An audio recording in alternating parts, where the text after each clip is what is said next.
Hey guys, and welcome back to Two Andrews, One Barbell. I'm Andrew Rowe. I'm Andrew Blackwood, and this is episode 20. This is episode 20. But caveat, when you listen to the next episode will also be episode 20. So, how do we explain this situation? Okay, first and foremost, episode 20, that's a big celebration because what is it? Only 1% of podcasts or something like that make it to 20 episodes. Yeah. So, we are in the upper echelon. The worst of the best, baby. The worst of the best. So that we actually recorded two episodes prior to this one, but we wanted to get this one out first because it is the most relevant, it's the most topical, Yep. and we're still waiting on the other ones to be finished. No. This was planned. Yeah. This is always going to come out first. Yeah. Just when you listen to the next two episodes, the numbers on them will be entirely wrong. Don't worry about it. Yeah, just add another one. But they were nice because they were like a year anniversary for Two Andrews, One Barbell. Yeah. The two we recorded because it was around the time that we had started. Now we're probably about a year and a month in, right? Man. It was crazy because we traveled. We started our world tour. We went across the globe just to record podcasts. Yeah. How crazy is that? Man, imagine I said that to you. Remember when I first floated you the idea of a podcast and you were like, nah, I don't want to do it. It was like, nah. Yeah, And then I don't see that working. Then you asked me again, you're like, but why? Yeah. I was like, I just don't know. I don't understand the logistics, the editing. Yeah. It's a lot. Like, It's a commitment. yeah, it's like there's so many steps until it's happening. But then we seem to be able to just dive in. Yeah, we made it happen, and before you knew it, we're traveling. We're traveling. Oh my god, just to record content. Yeah. That's And crazy. I don't know about you, but the more time we do it and the more we invest, sure, in finance, but also just time and effort and care, the bigger deal it is for me and the more I care about it and the more I want it to go on. Not that I didn't want it to go on, but more like The more you invest, the more it's a thing. the more it's a thing. It's like a business now. Yeah. Which is crazy. We're Two Andrews, One Barbell. Yeah. We'll talk about that. But we are indeed.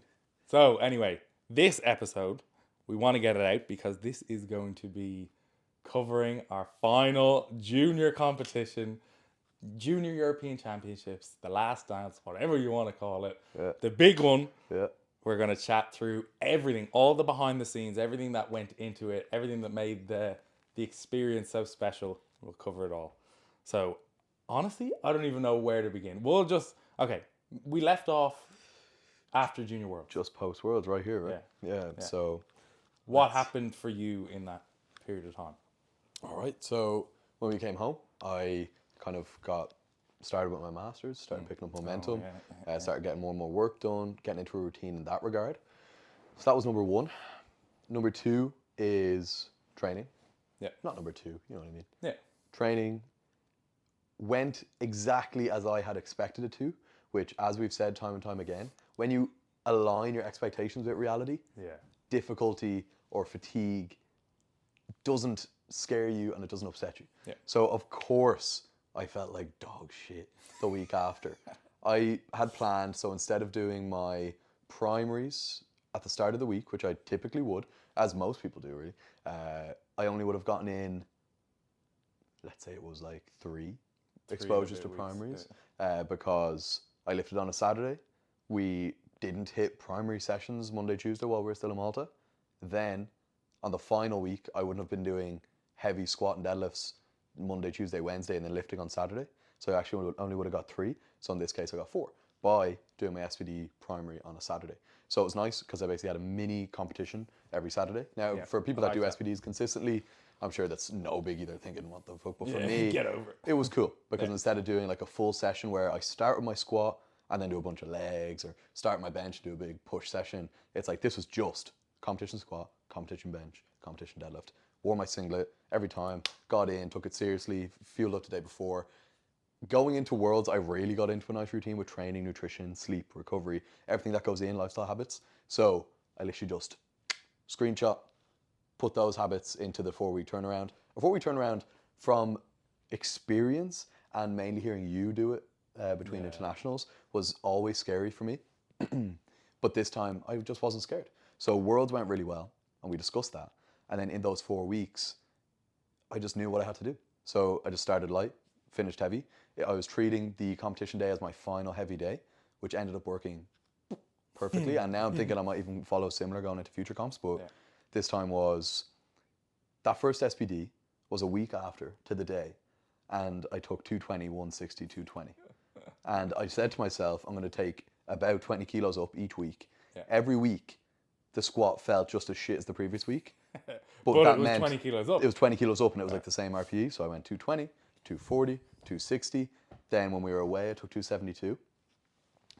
In the past, I would have thought I would need to hit closer to my top end to be prepared to do it. Or maybe it was a bit of delusion in that I thought my top end was higher. So I was hoping to hit like a second attempt range when it was really like a third. Now though, man, maybe we should talk about this later, but I've learned a lot about my training, and maybe training in general, but a lot about my own training in these 2 back-to-back preps. So that prep though went very well. College was picking up, I was getting busy, but kept lifestyle habits very consistent and predictable, and training just grew and grew and grew. And it was really nice because normally after a competition, I'm beat. Cheese knees, that was one of the first podcasts. After my competition, I could barely sit down. Whereas now, straight back in, all my habits were good, my mindset was good, and the least amount of pain I've experienced, the most amount of motivation maintenance. Normally there's kind of a deterioration or drop off. And even now, I was in the least pain, by pain I mean like fatigue, like joint fatigue, body fatigue, the least amount of that going into the competition. And after, my body feels the best it has post back-to-back competition. So, from my perspective, in that turnaround, you were kicking off. You were going crazy in that turnaround. I was watching you and I was like, fuck, he's on fire. Yeah. And I was in the dump. That's probably why. It was like, why is Andrew feeling good? Yeah. So tell us But about that. but you were, I just want to make that point. You handled that turnaround really well. I think so. That helped me get through it a little bit. Seeing you doing so well. I was like, okay, if he can do it, then I got to be able to do it. It was like I had come to terms with what I could do in that turnaround. So I could gain weight. I gained a kilo in the 4 or 5 weeks, which is perfect. And I could recover well. I couldn't really do too much, say, bodybuilding work, but I could do some. And I could start light and build it back up again. And I could get back up to hitting even more than I did at Worlds. And I did. And you did it. Yeah. So before we get to Worlds, you tell us about your time between. The time in between for me. So directly after Worlds, got back into training. I trained the next day after I competed and felt really good. Surprisingly, I felt amazing. Maybe the hot weather or something, I don't know what it was. Yeah. But I felt good coming back in. Then it was because Reagan was there. Then that week, straight back into regular training, felt good. The following week felt good. And I was like, and I was posting on my story, I was like, everything feels like it's clicking. And it's like, it's on the come up perfectly. Everything is right on track. And then everything just fell apart overnight. I don't know what it was. There was a period of a couple of weeks where there was just like one thing after another that was suboptimal for recovery, I guess. I can't even remember when the first bad session started. What was the inflection point? One of the first ones was the first wedding that I went to. That was that really cooked me, but that was 3 weeks out, 2 weeks out. No, that was 1.5 weeks out, but it started going bad a little bit before that. So, I think you weren't accepting that it was going down. It was just like, oh, squat felt shit today, but it'll be fine next week. But after the first wedding, we tanked. So the first wedding was on my last heavy deadlift of the prep, but the wedding was hours away from where I live, so I had to get up really early. I had to get up at like 5:30 it actually in the wasn't morning. like a week out. Yeah. So I had to get up at like 5 in the morning. I did my final heavy deadlift at 6 a.m. and like just felt dog shit. Like it felt like I didn't know how to lift. It was like I forgot all my cues. My body just wasn't able to do the right things. So that kind of knocked my confidence a little bit. My last heavy squat was not great, but it was fine. What weight? 285, I think, which is very low considering that I wanted to finish like around 312, similar to what I did in World Championships.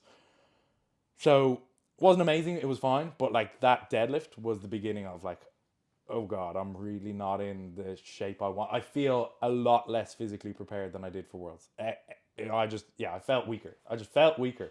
So I was You like, know oh, the fuck. subtle foreshadowing videos that are really popular right now. It's like, just keep going, just keep going. So anyway, the wedding was amazing. The first one I went to was so nice. I teared up. I was crying. It was beautiful, amazing celebration of love. Headed home that night. There was a load of shit that went wrong on the way home as well. The motorway was closed and the journey took way longer. So it was already like a 3.5 hour journey. The motorway was like, okay, it's like coming down to one lane. And then all of a sudden it just diverts you off the motorway. The whole motorway is closed. And then you're stuck on these back roads behind like trucks and stuff. Adds a whole like half an hour to the journey. I get home around midnight. He's pissed. I'm already pissed because we have to get up. I have to get up at like 6 a.m. to drive out to the airport the next day because that's when we're going to London. Yeah. I still haven't packed. I haven't had a shower. If this was a regular day, he still would have been pissed because he sleeps at like 9:30. Yeah. So yeah, that's actually a good point. My lifestyle is generally so structured. It's the exact same thing 99% of the year that I would say. I get up, I eat my meals, I do my coaching work, I go to the gym, there's more coaching work, I make content afterwards, and I go to bed. That's it. It's the same shit every day. It's the same meals. It's super structured. So anything like this that disrupts the amount of sleep that I get fucks me up. It increases my stress levels quite a bit. Just being out of routine kills me. So get back home. It's like midnight. I need to get up in 6 hours. So there's never a time ever that I would get 6 hours sleep or be happy to get 6 hours sleep. I still need to eat like 2,500 calories and I need to pack and I need to shower. So I have all these things that I need to do. I'm like, okay, I'm raiding the cupboards being like, what can I eat now? There's nothing really that I could eat now. So I'm like, okay, I'll make the big kind of shake that I make. And even that is a sacrifice because it takes me like 15, 20 minutes to drink it. But it will give me like 1,500 calories. That will give me a nice hit and I'll be under my calories for the day, but it'll do. It'll be close enough. I'm making my shake. I put it on. It's blending away. I was looking for something in the cupboard. I look back and the blender explodes. It blows up. It just blew up, exploded. I couldn't believe it. There's just smoothie spraying all over the kitchen, all over the counters, and it's like thick. And then I stopped the thing. It's still just pouring out. It's everywhere. It's everywhere. And at that moment, I was like, oh, it's done. I'm over. I quit. I'm not going to London. I'm not doing a podcast ever again. I'm never training ever again. I'm retiring. Never eating again. I'm not having a shower. I'm not packing my bags. I'm so done. Anyway, I had to clean all that up, and it's goopy thick. So you're trying to clean it up with tissue, and it's not working. What are the odds that at this time, when you're hours past your bedtime, getting up earlier than usual, we're at a wedding, haven't eaten enough, you make this every single day? Every day. Every day the blender's fine. Every day. And on this day, it blows up. At this time. And then I was also pissed because I'm like, this is a staple part of my daily food. And now the blender's broken. What am I meant to do? I actually fixed it when I got home from the trip. I wrapped cling film and sellotape around it and it held. It was all right. to order a new one? I haven't yet, but we'll touch on later why I haven't yet. So that was that anyway. I was pissed. So I raided the cupboards again and there was like a little apple pie that was like 300 calories. I ate the apple pie and I had 2 protein puddings that are like 150 calories each, and that was my dinner for the day. Went to bed. I packed all the stuff, had a shower, went to bed. Maybe got like 5 hours sleep that night. Got up the next day, drove out here. Went to the airport. We flew over to London. That was fine. We recorded all the episodes there. But you're traveling all day, so food is impacted. Not my regular food again. We then slept on an air mattress together. Oh baby, this was the. Man, we should find out the brand of this air mattress. The sturdiest air mattress you've ever seen in your life. Whoa, pause.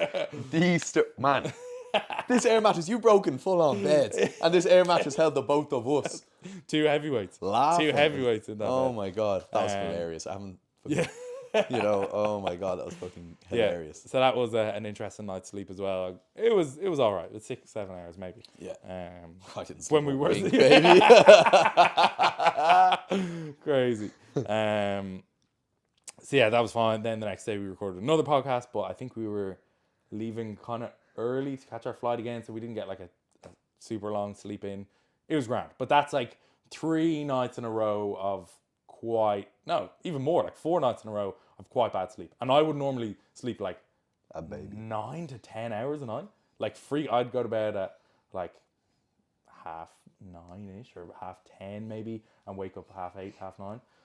So I normally get a lot of sleep. So this is like half the amount of sleep that I would normally get. So I could feel myself just being more like tetchy and irritable and like under recovered and just not feeling like myself. Things that wouldn't normally stress me out were like stressing me out more, and it just wasn't a good time. Anyway, we get back and I'm flying on the Friday. Was I flying on the Friday? I have a wedding on the Thursday again. So this wedding's 4 days out, but this again, the people who are getting married are like, they've played a very significant role in my like journey in powerlifting. They took me under their wing when I was like 16 years old. They were both international like competitors at the time, and it was amazing. They've been like special people in my life. So I was always going to go to that. There was never going to be a chance that I was going to miss that wedding. So anyway, that one was grand as well. That was much closer, so it was minimal interference that I would say. What else happened? There was also, okay, this one is probably not super appropriate to talk about on the podcast, but there was a point a couple of days out where unfortunately there was a situation where someone passed away and I was present, and I'm not going to go into any of the details. It wasn't like I don't even know how to describe it. Anyway, it was a jarring and like upsetting experience. I'm thankful that I have not really had to face death much in my life. Almost all my relatives are still alive, but that in particular was quite an emotionally jarring experience a couple of days out. So that is also part of the lead up to this competition. Then we fly out to Prague. The night before we had to fly, we were flying at like 6:30 in the morning. I maybe got like 3 hours sleep before that. So that was really messed up. But it was like I got so little sleep that I wasn't even tired when I woke up. I don't know how still awake. that happened. Yeah. We flew out. The flight was fine. I can't like sleep on the plane, so I didn't get much sleep there. Landed. We were on the plane with your sister. That was really nice. She was coming over to surprise you. You didn't know. Yeah. So anyway, we landed in Prague, went to our Airbnb, and kind of was just in and out of naps like all that day, just trying to catch up on sleep. Because again, over the last like week and a half, I've had multiple days of like very, very, very low sleep. So that was mostly fine. Trying to get food in. You're going to like random restaurants. So much Vietnamese food. I've eaten more Vietnamese food in Prague than ever in my whole life. So that's why, again, just trying to make up calories. That was basically all that we did that day, was sleep and then try to get food in. Then the next morning, you were going to be lifting. So I knew again I wasn't even going to really get a good night's sleep because I was going to have to get up early to make my way to your competition. So maybe we will pass back over to your competition day and we'll pick it up there. Yeah, that's a lot. That's a lot, and it doesn't end. Yeah, that's just the preamble. That's just the beginning. Yeah. Okay, so mine, I was just in like sunshine and rainbows. Yeah. I flew over with my parents. Parents haven't gone to an international since I was 18. Going to 17. Yeah, going to Sweden. Going to my first international competition in Sweden in 2019. I was a sub-junior and came fourth that competition actually. Yeah, is that your highest placing? Yeah. Shee! Yeah, international, yeah. So, anyway, I was lifting against Richmond. Yeah. So, where am I going with this? So, my parents being there was so special, so lovely, because typically an international competition is just a different affair without them. So, went over with them, haven't been on holidays with them since then either. So that was lovely. We did a little bit of Prague. We ate loads of food that night. I was aware that I didn't want to be doing too much walking, too much kind of any stress, anything like that. So got the flight midday, so got lots of sleep. Flew, ate, slept. The next day, Abby turns up. Didn't know my sister was coming over. She's never been to an international. And we haven't been away since we were younger. So that was such a nice surprise. She said she was always going to be there. I asked, when did you decide? She's like, I was always coming to this competition. You just didn't know. So that was amazing. And she had flown over with Andrew and Lana accidentally. So that was lovely. Thank you so much if you're listening. You definitely are. And then that day, I had planned to go to the hotel really early and pull endurance on it and do like 2 steps for the whole day. That's amazing. Just to stop that, he said on a podcast that the day before he competed at World Championships, he did like 45 steps. Yeah. The only steps that he did were getting up from the hotel bed to go to the hotel bathroom. That's crazy. Insane. That's what we need to do from now on. That's why we're not world champions. Man, Yeah. we'll get to that. We'll get to some suggestions. But yeah, so I was planning to do that. But then with Abby there, the whole family was there. Yeah. I was like, fuck it, don't think about it. Just have fun. And I think a low stress mindset will help me out the most here. So we got loads of food, we did a little bit of shopping, and we did a little bit of exploring in the city. Went back, got the train. No English in Prague station. No signs or English. The ticket, completely foreign language. So my low stress mindset started to evolve into a, what the fuck? I was looking at the ticket, didn't even know if I was holding it like horizontal or vertical. It was like a barcode on it. I was like, so I asked some guy, I was like, where do I go? And he was like, I can't help. I was like, man, you sold me the ticket. He was like, okay. You see the boards out there? Yeah. And he was like, this number. And I was like, okay. Anyway, eventually get there. Didn't know if I was going north or south. Flicked a coin, went to south. That's great. And asked people, is this train going to Pilsen? Yeah. Apparently it was. Sat down, all the seats are like reserved, so I kept having to move when people came into their seats. Some girl brought her like cat on in a basket or whatever. So I moved for the cat, moved to a different seat. Got there. Again though, fine. Yeah. All good. I had like a baguette and a Snickers on the train. Got there and saw a bunch of people there. As soon as you get to the hotel though, it's like, you know, everybody. Ended up spending that evening with a bunch of GB lifters, first time meeting Timmy, Manson was there again, a bunch of people actually, Tom, and that was lovely. Had risked it all for an Indian takeaway.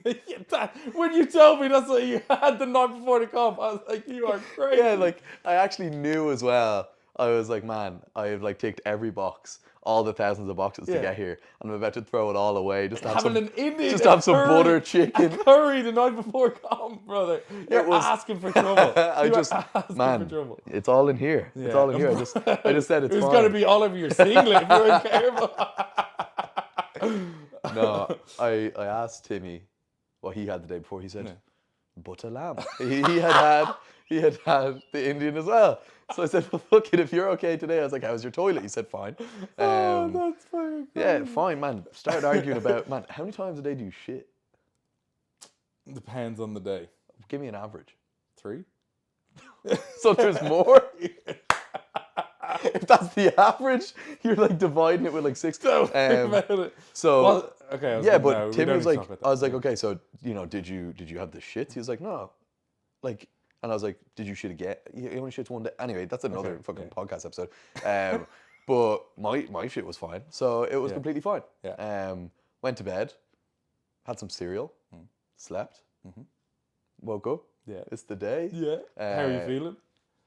Weird, man. Like kind of a numbness. Okay, interesting. Bit of a numbness. Bit of a, like I was concerned that I was a bit numb. Because I was like, am I not excited enough? Interesting. But I think what it was just a happy medium that my body and mind were finding with, you are anxious. Yeah. You do want this to go well, but you know it's going to be okay. So just like, until you're under the bar, just forget about it. Yeah. Like, we won't get riled up yet, which was actually really nice. In saying that though, my dad was ringing. He was like, so we're just downstairs. Oh, no, we're upstairs. And I was like, gagging, brushed my teeth. I was like, okay. But anyway, so it was fine. That was the only expression of anxiety I had. Weighed in 102.8, 1.1 kilos up from Worlds. Big. Let's go. So then when I got that weigh, and I was like, man, we're lifting heavy today. Then I went back up to the room, poured honey all over myself by accident. Supposed to just pour it on my Elaborate, please. Go back up to the room. What the fuck? I'm clipping that. It's you. That's you, brother. It's you getting up there. Getting glazed up in the room before your comp. Like, that's crazy. Yeah, okay. So I was planning to just have bread and honey and tried like pouring the honey on the bread kind of delicately, and it just went all over me. Anyway, ate some very simple food. Again, that's another one. You know, people's recommendations for eating on comp days, like, don't change anything. Just eat what you normally eat. Man, I'm not eating 2,000 calories before I lift. I'm not eating like bagels and fucking meat and eggs and everything like that. Yeah. I don't know who does that, but I'd feel sick and shitting myself. Especially when you're weighing in the morning, like you just can't. That's You probably can't eat that's that, probably like, even the bigger thing. And like being on weight aside, like I know I was underweight. Yeah. It's more I'm weighing in at like 8, so I woke up at like 7, and then I'm lifting at 10, so I can't have a big huge anyway. Yeah. So I'm eating a bunch of carbs, bunch of stuff that I know feels good. Get downstairs. I don't know what it is. I said it about Worlds as well. I just happen to leave it to the last minute to start warming up, and then I wait a few minutes more. So like people were already on like 170, or we're like, yeah, we're just gonna go. Man, I feel like that always happens to me as well. I don't know what it is. It's like, oh, we're actually going in a minute. Just do your last warm up, and it's nothing to do with the coaches. It's more like I'm just chilling. Yeah. And I'm like, it's fine. My knee sleeves aren't on. I haven't taken my caffeine. It's like, oh, we're Where's the lifting proton? in a few minutes. But I think that might help for a few reasons. One, I don't like taking mega rest in the gym. I do take a little bit of rest, and I'm sure the people in the gym are like, fucking Andrew's always sitting there on his phone. More like on my way up to the top set, I go 70, I go on 20, I go on 70. But then what also helps is the more time I spend thinking about the comp, the more chance I have of thinking wrong about the comp. I don't want to think about it. So all of a sudden, I'm going on the platform. And I take big enough jumps. Last one up 225, opening 265. I don't want to think about it. That's big. That's a big jump, brother. I wouldn't even do that. It's a big jump, but also it was only a little bit less than the heaviest lift I'd taken in prep. So the heaviest I'd taken was 272 as open 265. And 272 was not that easy. You know, it was fine. It was good, but it wasn't that easy. But again, got it, bang. We're on comp day now, so I'm explaining it. But, 265 opener, bang. Perfect. Then the plan here. Okay, and like, tell the people, because I've talked to people about this, and they're like, "What the fuck was this guy doing?" So, the overarching ultimate outcome goal was 287.5 on squat, breaking the Irish junior record, which was 285. I had matched it at Worlds. We're breaking it here. Okay. I knew I had the strength for maybe like 290. Any more is a gamble. No point going any less than 287. I was loading 287 no matter what. So I've been back and forth about this. You know, on a typical day, no record involved, you might go, 265, 280, 290, if you wanted 290, something like that. Obviously, give or take 2 to 5, depending on the person. But here, the only thing I needed was 287. That was the ultimate goal. So when we talked about it, we were like, okay, I either go conservative and only load 287 on the third, so take like 275 second, maybe a 260 opener, or this was a great idea by Adam. So at first he was like, do you want to crack off more? I was like, well, I'm not loading more on my third in case I miss because I need 287. He's like, take it on your second. I was like, man, this is going to be the heaviest thing ever. I'm taking my second. He was like, well, here's the thing, right? The biggest thing that sold me was not the chance to take more than 287, was actually in case I fail it for any number of reasons, I can go again. Now, if it was on strength, it would have to be a Hail Mary to get it again. But more so, let's say I wobble, I stumble, I soft knees, I don't hit depth, or something happens that I fail it on reds. How disappointing would it have been if that was my third attempt? So I took it on my second. No, you should have just taken it on your opener. You have 3 guys. That's what we were messing about. We were like, fuck, we just take it first. And that was always the plan. But like, of course, 265 feels heavy. So when I came off, I had like, Alex and I had like planned the plan. We knew this was happening. He was like, we loaded up. I was like, yeah. You know, I'm locked in now. I was like, what? I'm on the board. So the worst that happens is I don't get it. And it's like, I had resigned to the fact that I was not going to care. If I squatted 285 or less, they're all the same. It was the equivalent of 260. Between 260 and 285 was the same. I'd already done it. And then also, because I haven't gained like, it's not like we had a year between the comps where I gained so much strength. If I wasn't PBing by 2.5, I was happy with the total from a few weeks ago. Yeah. It's like, if I ended up, you know, I didn't need to match the total. Yeah. It was either beating it or I kept the total from a few weeks ago. It's fine. So all this mindset going in had me feeling free. I was just like, well, I'm on the board now. Yeah. Fuck it. Yeah. And we loaded it up, sent it, and I fucking got it. Baby. 287.5. Such a hype lift. So hype. My family sitting in the front row. Yeah. I was not missing that shit. We were watching in the taxi. Yeah. So good. And hollering. So good. Felt good. Clipped the rack on the way out. Still felt amazing. Yeah. Felt capable. Felt strong. Came off of that, just overjoyed, elated. So then if I got it on my second, the plan was to just send 300 and just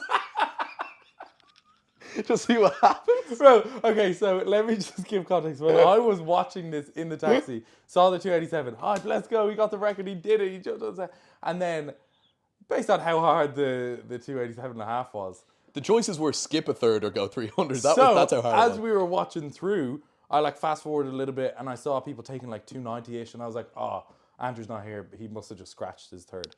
Which would have been reasonable, by the way. And then 3 lifters later, I see 300 on the bar and he walks out.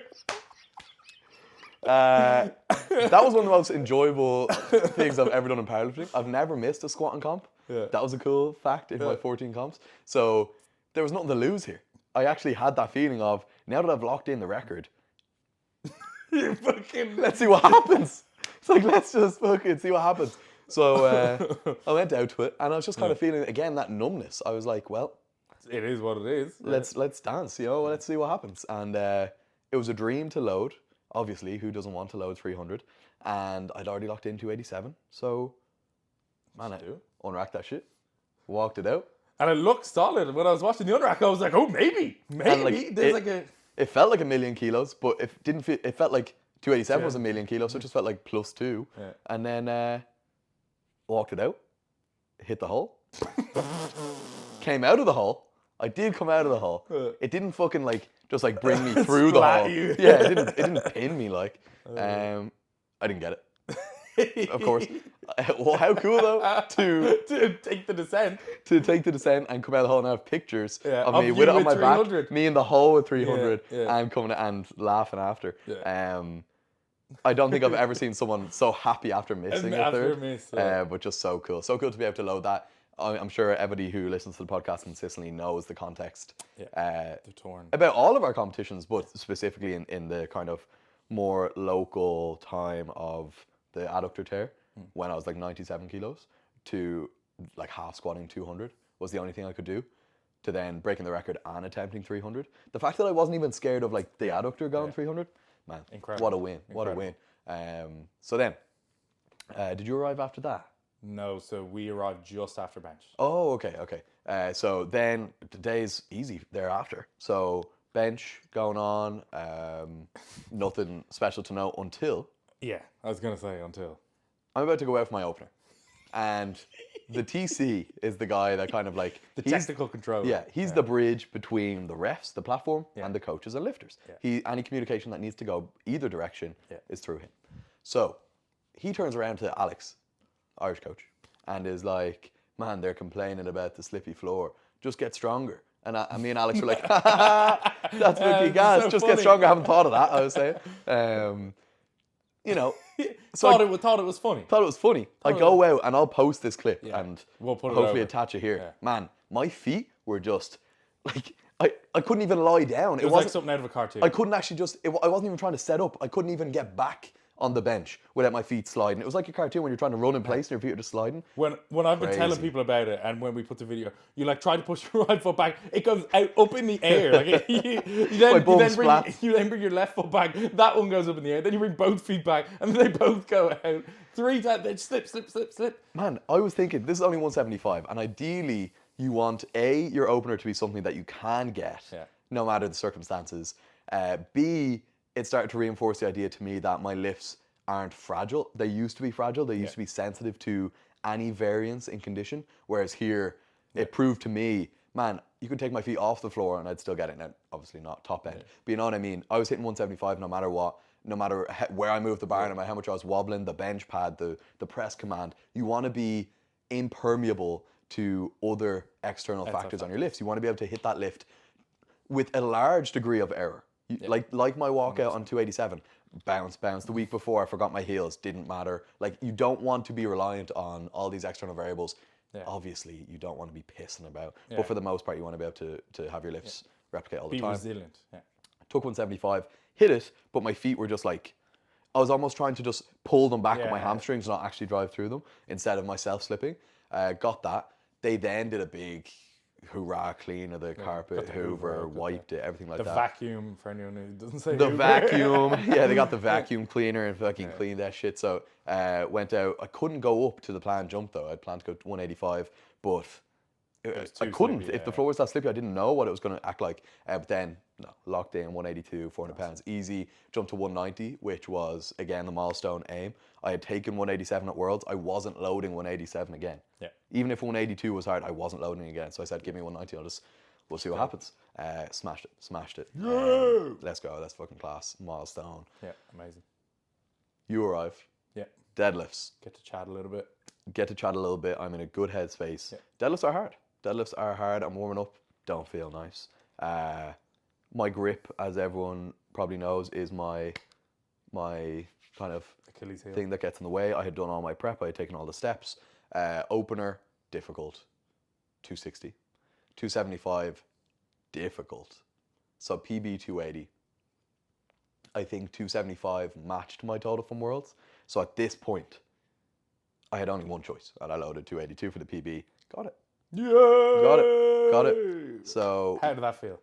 hard, man. I haven't had a deadlift that difficult because typically my grip gives out first. Before that. So the fact that my grip held on long enough made me open to exposure to that intensity of actual just hinge. And it was hard, but it was good and satisfying.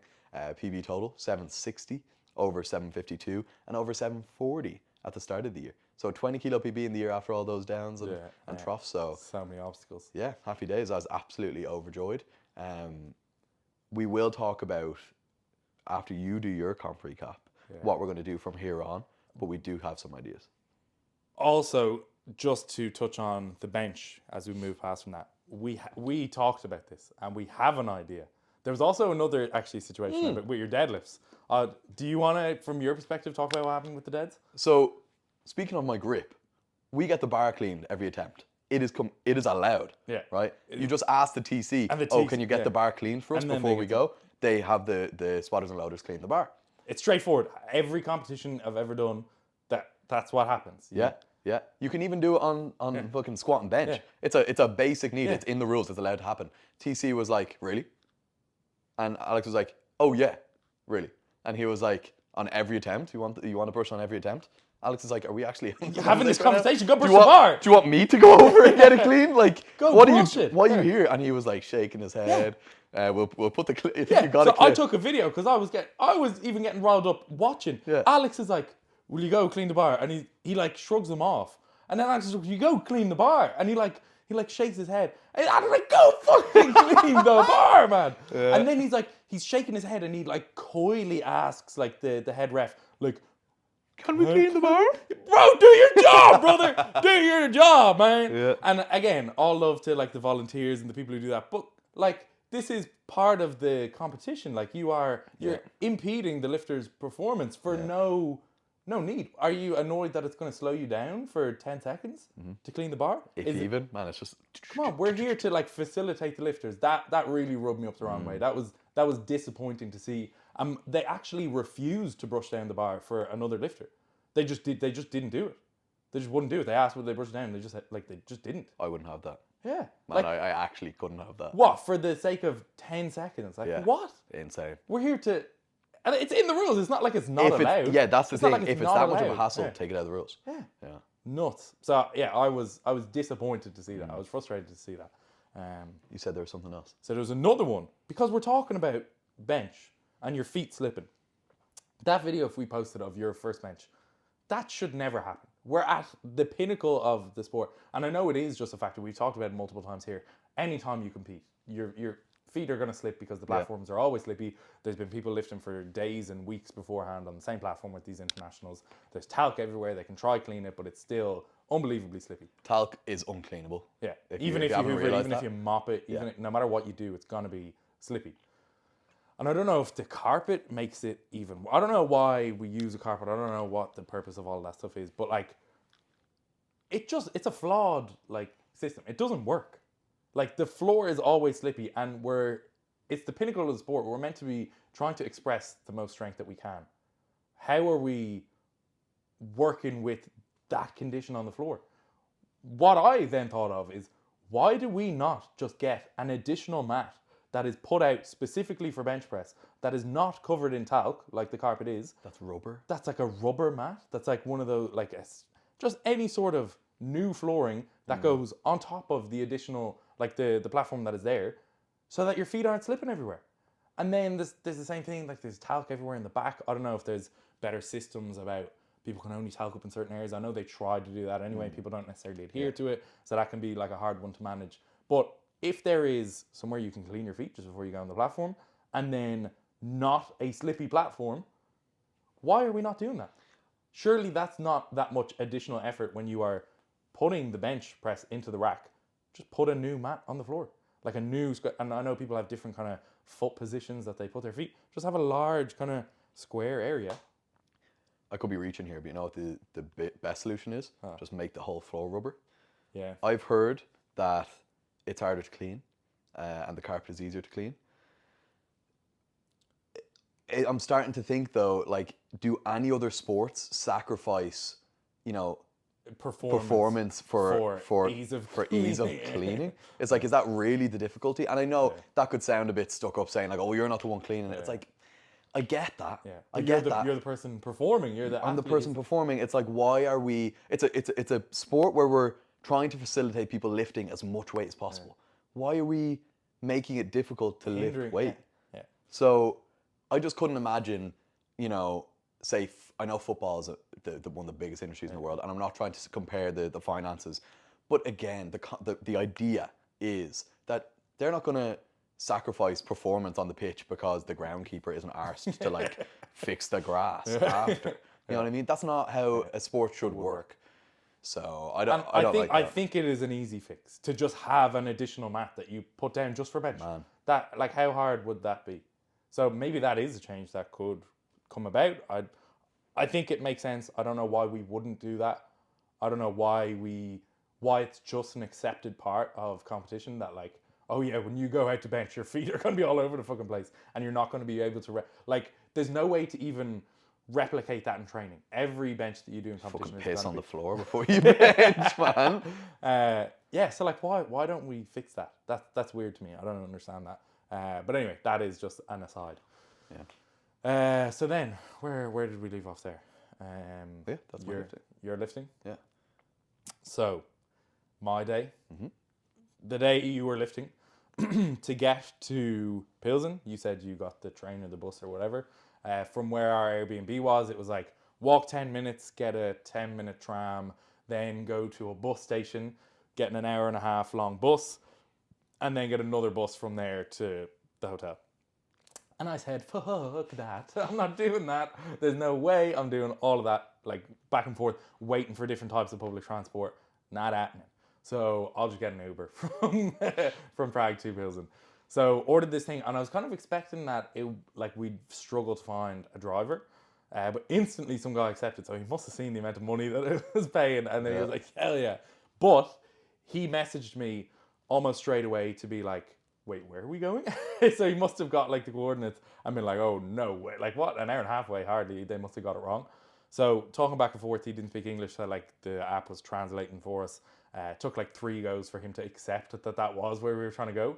He pulled up, he then handed me his phone, like Google translated, like type in the address again. So like, I suppose valid, I would probably be the same if it is such a big drive. He was expecting like a 5-minute drive around the corner or something. So anyway, he didn't look happy when I put in the address, and I was like, is that okay? Is that fine? He put into Google Translate, he was like, I'm just about to finish my shift, and like I was gonna go home, I need to sleep, but I'll drop you off, it's fine. So brother thought he was doing a 10-minute journey, and then he was going to bed at whatever it was, 9 in the morning, but he has like an hour and a half drive to this place and then an hour and a half back. Yeah. So anyway, we hop in the car, that's fine, we start driving. The plan, like, we should have made it there for at least like through your squats. That was what we were hoping. But there, like, the motorway was down to like one road. There was like road works going on for the other 2 lanes, so there was only 1 lane open, and I think there was a crash as well. So we just stopped in standstill traffic, And I'm also stressed because this is going to mean the price of the thing is going up and up. That actually happened to us in London. Our Uber driver, when we got in, was like, oh, by the way, I just need to drop something off at my house. It was already an expensive Uber. Yeah, it was like, what? £60. Yeah. So we were like, okay, I guess. Presumably it's on the way. This is going to be fine. Brother drove 20 minutes out of the way to drop this thing home and then dropped us off. And it increased the price by like fucking €40 or something on us. Yeah. Like what? Just We so you didn't could pay drop that. his thing. We there. didn't Yeah, pay no, that. we got Yeah, the money yeah, back. yeah. But yeah, I'm stressed about this because we're like sitting in traffic and it's going to be like an extra hour on our journey. Anyway, it's fine. The driver was actually really nice. He was like, is there a time that you need to be at this place by? So like when I get through the traffic, like do I put the foot down? We were like, nah, don't worry, take your time, it's fine. He put the foot down anyway, because I think he wanted to go home, but it was grand. We get to the place, it was cool, you were lifting, we came in, it was just after your bench. Got to chat, got to see loads of people around the venue, got to meet people for the first time. That was all well and good. You finished your lifting, amazing. We chatted a little bit. You went to have food somewhere else. Went to have food with my family, and then when we came back, I spent the rest of the evening with you. Yeah. So we needed to find food as well, because by this stage it was maybe like 2 p.m. and we hadn't eaten that day. So I was looking around and there was like a pizza place and a kebab place. So I got a pizza and a kebab. I ate that for lunch. That was good. It was fine. Then kind of milled around the hotel, chatting to people, socializing, all that kind of stuff. Nothing major to note that day, I don't think. I'll touch on this point a little bit later. But in the lead up, the few days leading up, Alana, my girlfriend, was a bit under the weather, like a bit like stuffy nose, congested, sore throat, stuff like that.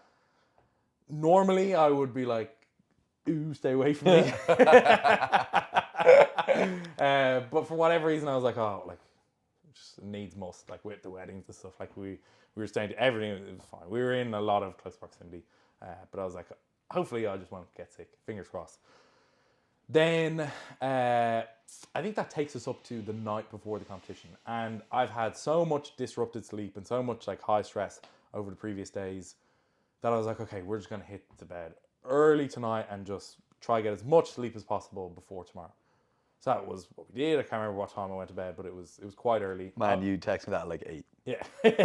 To be honest. So I wasn't weighing in until 11:30 the next day, and then the flight wasn't starting until 1:30. So went to bed very early, fell asleep okay, but shortly thereafter, I woke up completely like congested. I'm still, even as I'm talking now, I can feel like one of my nostrils getting blocked, and then I'm trying to do it without being gross and like hocking up phlegm. My nose was completely blocked.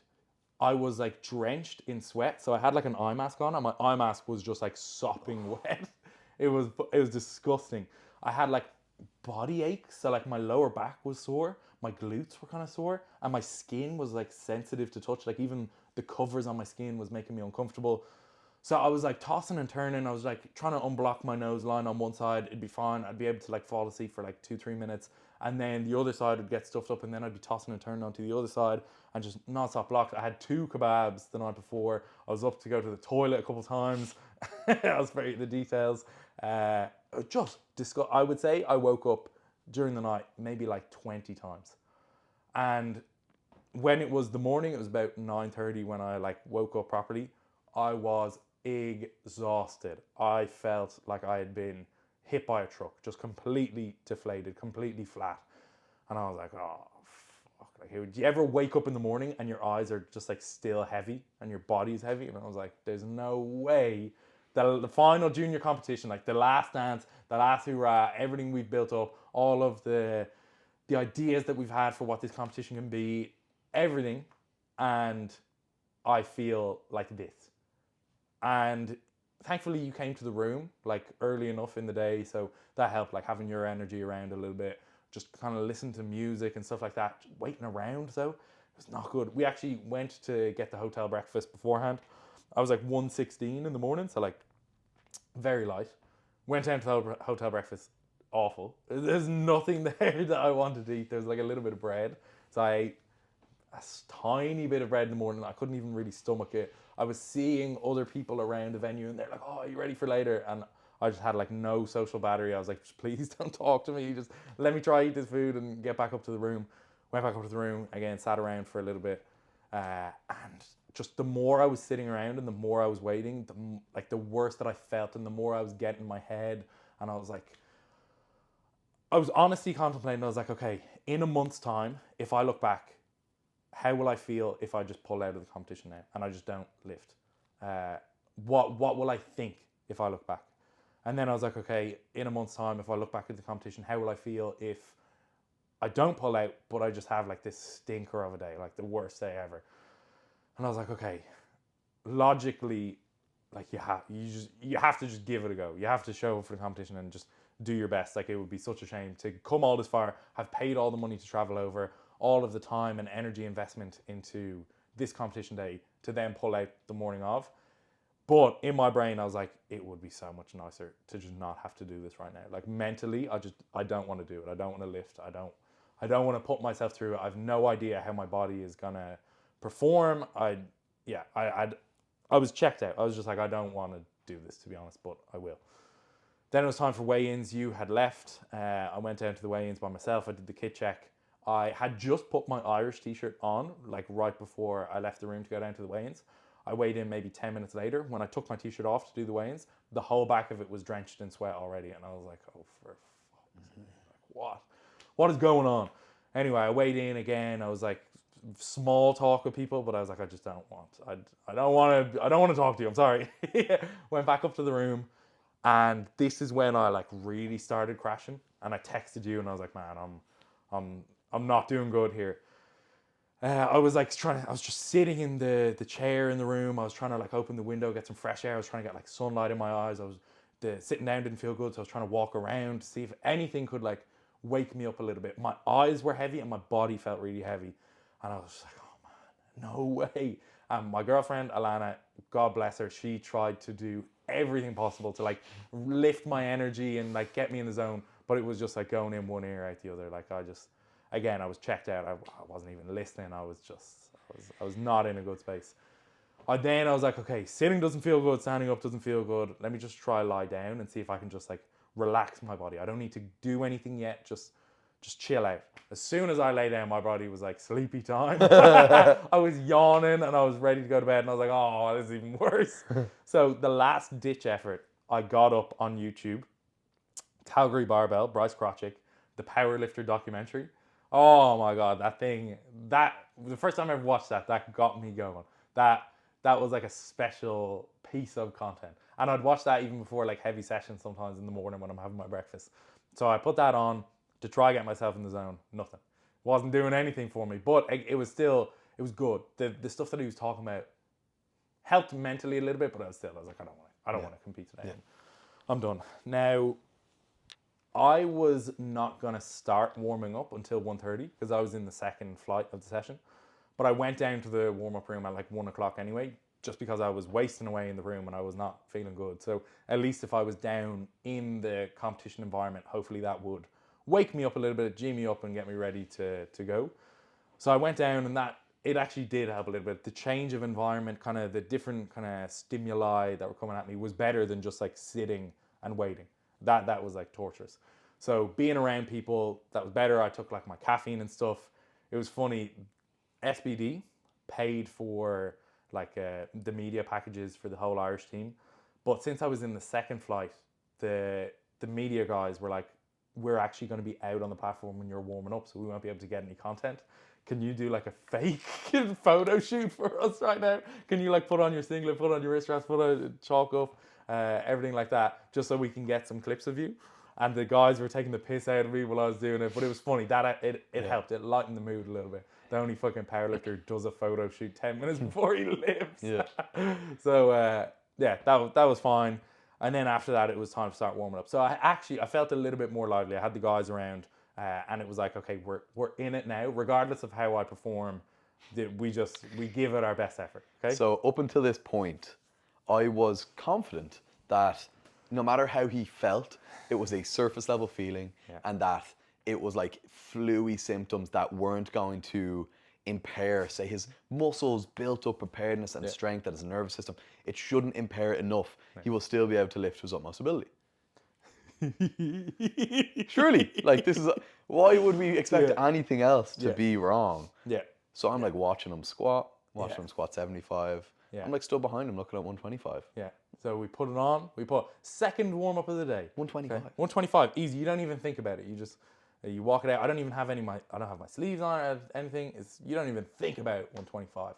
Walk it out. Squat it a couple times. Put it back in. And fuck my life. Okay. So for context, I squat with the uprights in. Okay, where the bar is sitting in the rack. The uprights of the rack are pointed in, and I grip outside of the uprights. Now, this is maybe a relevant point. Between all of the different racks that there are, whether it's Alico, whether it's like ER, whether it's Rogue, whether it's Hansu, whether it's whatever other ones, when you put the uprights in, they all go in at a different point. And maybe that's something that like a lot of people don't know because not many people put the uprights in.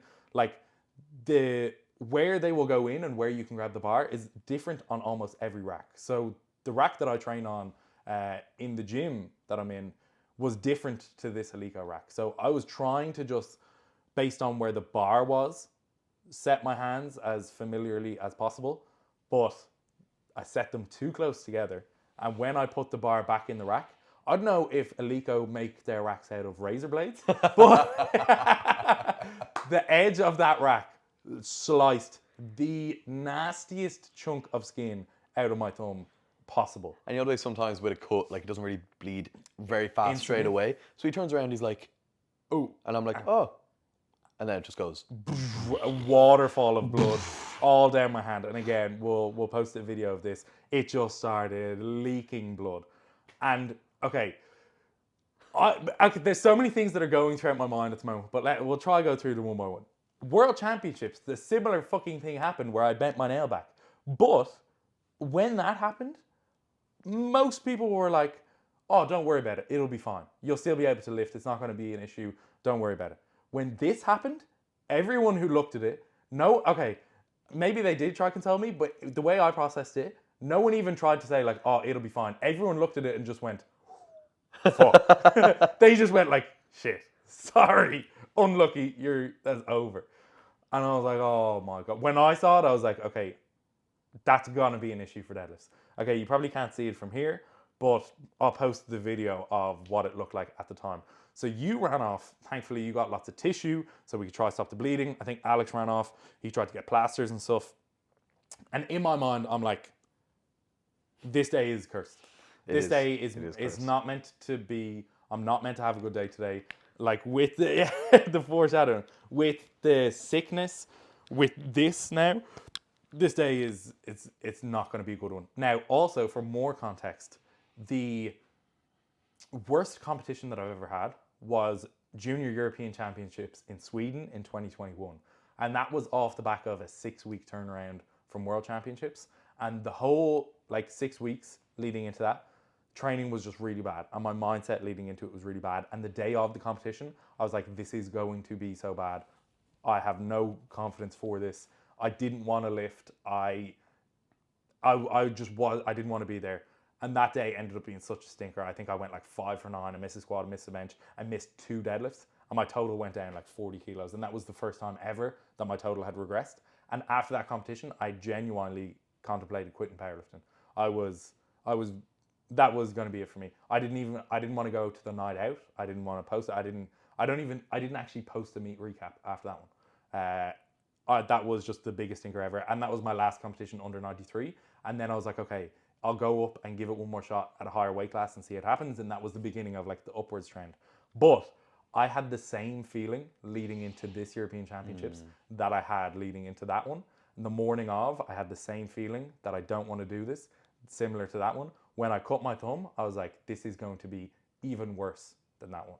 I just know for a fact this day is gonna be the worst competition experience that I ever have.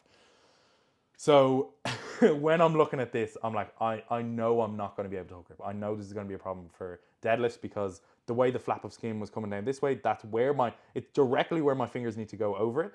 And my fingers are going to be pulling back in this way, pulling the cut open even deeper. And it was a deep, deep cut.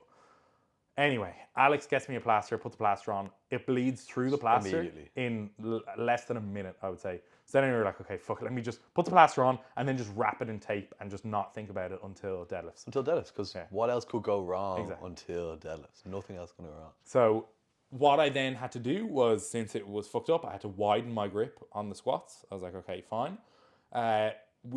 My last squat warm up actually felt Really good. Yeah, Really it moved good. fast, and I was like, oh, I'm strong enough today. Like even though I feel crap physically, and with all the caffeine I'd taken, my heart rate was really high, but like I still felt heavy, and my eyes felt kind of heavy. So I was in this like uncomfortable middle ground where I didn't feel like alert and excited. I still felt like lethargic and groggy, but I had like the anxiety of like a lot of caffeine. But I was like, okay, regardless of how I feel, I'm able to move the weight, so it's fine.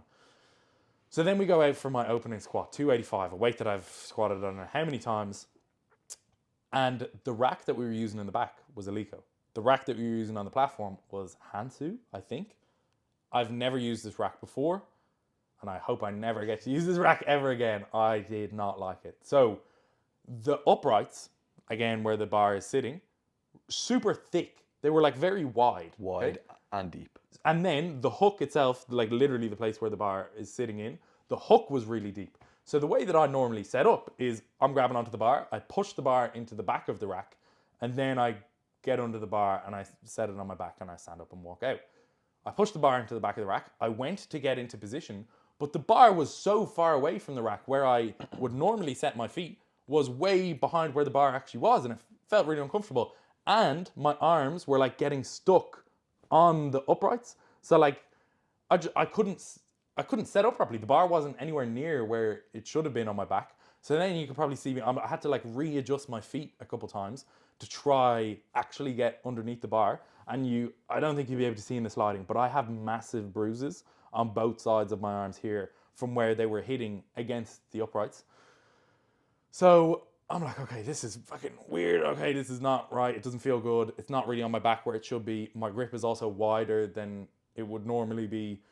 I got it to feel as best I could in the moment. Stood up, walked it out, found as, again, familiar of a squat stance as I could. Get the down command, squat it. I felt fine. Felt like a hit depth, felt like a regular squat. Stand back up, put it back in the rack, turn around. 2-1, no lift on depth. And of all the competitions that I've done, like whatever it is, 15, 16 competitions, that hasn't happened. So I was like, as if this day couldn't get any worse. Like, I think you'll probably see when I walk off. I wasn't even mad. I wasn't even, I was almost just numb. I was like, of course. Like, this is the day that we're going to have. I'm going to bomb out. Like Yeah, that's the bigger fear, not numbers. It's actually, well, that's our opener. Yeah. So we're not even on the board. Yeah, we're not on the board, and what do we do now? Yeah. Do you retake and stay in the same spot and almost And guarantee... then, just decide you're out of the competition anyway? Or do you go up and risk bombing? So I walk off, and again, by this stage, I'm like, in my mind, okay, I'll tell you what I was thinking between attempts. But by this stage, I'm like, I just can't wait for this day to be over. Mind you, 285 looked pretty much the same as he always does it. Yeah, it fucking flew as well. It actually felt really strong. It looked really good, but also, in my opinion, it was no deeper or higher than any other time he squats in competition. So this is something that I was thinking. The refs, okay, the platform was kind of weird. It was like a stage. If you have like a school hall, like you were up on the stage. I need to look back and see where the refs were, but I'm pretty sure, say the center ref is dead ahead of you, I'm pretty sure the side refs were like literally just to the side of the center refs. So, okay, for myself, I don't know, maybe this is going to sound like hope to people, but I can show videos, and I have watched back my own videos just to see if I'm, again, coping or if this is like objectively true.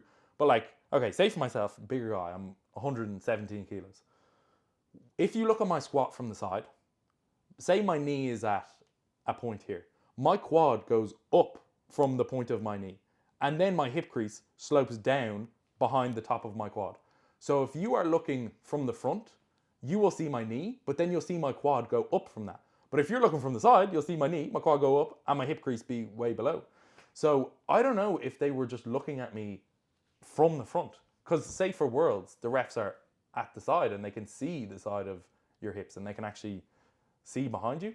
I don't know if that was a factor in my mind. Maybe that could be, because again, it didn't feel any higher or deeper. Like the way that I squat, basically I just go down until I feel my hips like clunk in the end of my hip socket, and then I come back up. I don't like consciously try change any way to squat. Anyway, whatever. That happened. I was like, fucking grand. Walk back in. Alex, the head coach, said, will we just go up to 300 anyway? And in my mind, I was like, fuck it, I don't care. Yeah. Like, I don't give a shit. Like, just put whatever you think on the bar. This day can't get any worse. Like, it's destined. I'm gonna bomb. In my mind, I was already thinking, how fucking shit is it that my last junior competition, my fucking like 16th, where I'm the most experienced, I'm gonna fucking bomb out. I'm gonna bomb out of this competition. How stupid is that? How shit am I? Like that was going on in my head. And between those attempts, between that 285 and that 300, I was dreading having to go lift again. I just didn't want to do it. I didn't want to be there. But I was thinking, what the hell am I going to post on social media? Like, how am I going to recap this? How am I going to justify this performance? First thing that came to my mind was like not the mood I expected. I was like, I'm not posting that. That's such a meme. Next thing was like, I'm not going to talk about any of the stuff that's happened in the lead up. I'm not going to talk about like feeling sick. I'm not going to talk about like cutting my hand. Like, I'm not going to talk about the lack of sleep and stuff like that, because it never comes across well. It comes across like you're making excuses, and no one cares about your excuses, you know?